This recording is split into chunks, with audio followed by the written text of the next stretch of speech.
செய்யும் பிள்ளைகளா, பெரியோரை மதிக்கும் மழலைகளா, பெற்றோருக்கு கீழ்ப்படியும் பிள்ளைகளா, பெரியோரை மதிக்கும் மழலைகளா, திருமறையை படித்து இடைவிடாமல் ஜெபித்து இயேசு அரவணைப்பில் வளர்ந்து வாழுங்கள்.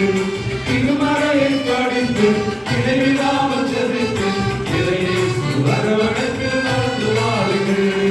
பிள்ளைகளே, அருமை செல்வங்களே, பிள்ளைகளே, அருமை செல்வங்களே, மனம் வீசும் மலராக மலருங்கள், குணம் நிறைந்த குழந்தைகளாய் வளர்ந்து வாழுங்கள். மனம் வீசும் மலராக